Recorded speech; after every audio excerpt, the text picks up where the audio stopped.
from the campus of Bowling Green State University. Good evening, everyone. I'm Macey Austin. Thank you for joining us. Today is September 29th.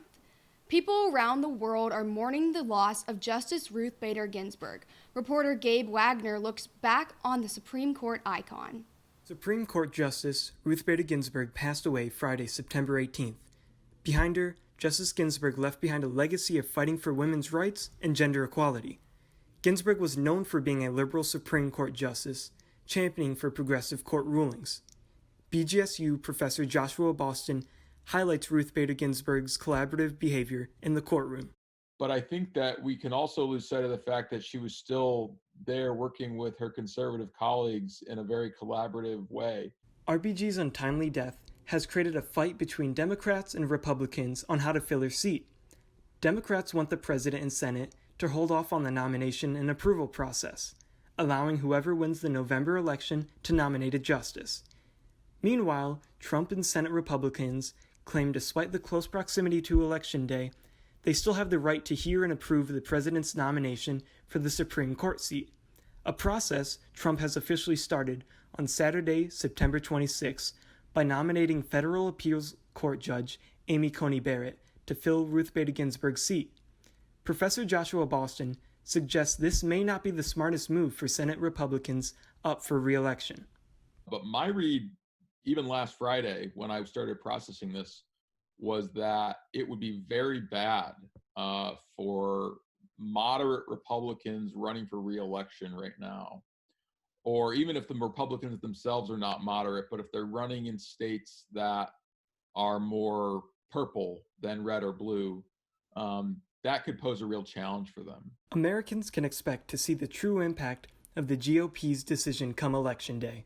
Reporting for BG24 News, I'm Gabe Wagner. Delta Zeta is raising money for children. This past Friday, Delta Zeta held a fundraiser at Flatlands Coffee Shop.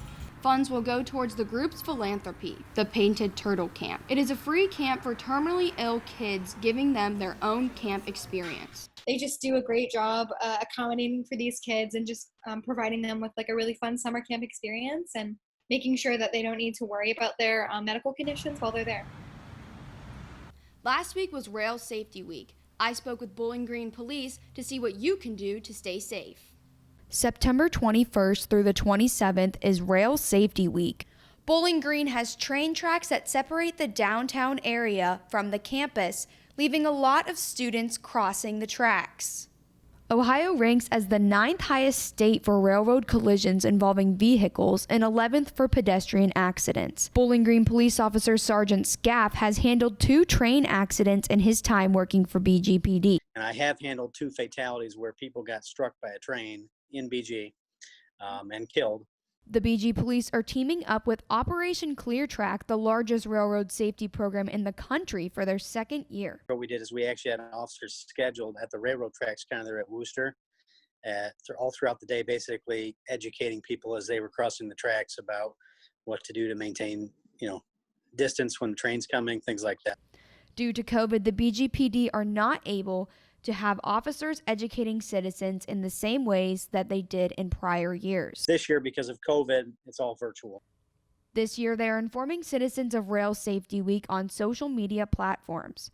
Sergeant Scaff emphasizes being aware of surroundings when walking across the tracks. If you're not paying attention, or if you have your earbuds in or your AirPods or whatever, it's not like you're going to see it coming and have 2 minutes to get off the tracks. It's going to come up on you a lot faster than you would assume.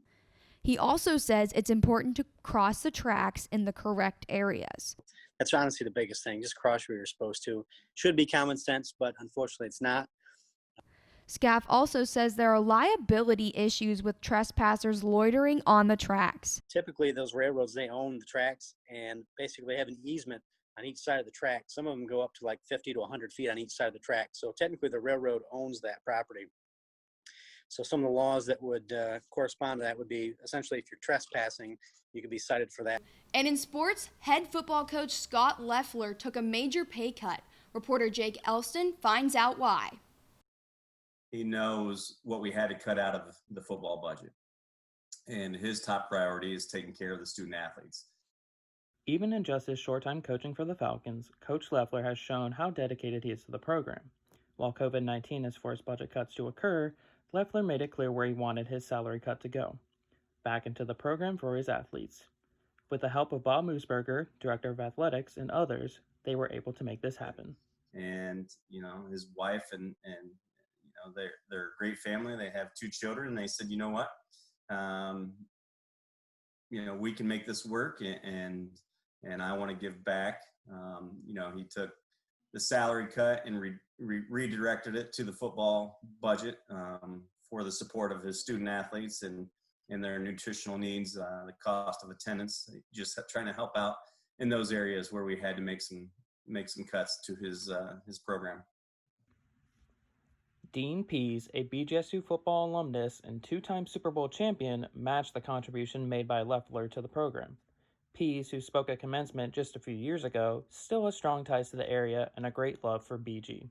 Coach Pease learned about what Coach Loeffler was doing as far as redirecting his salary.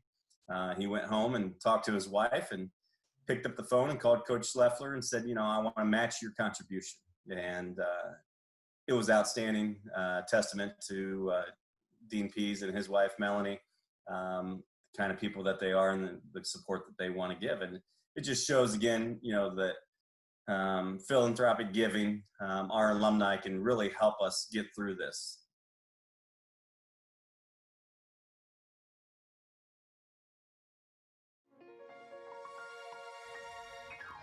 Reporting for BG24 News, I'm Jake Elston.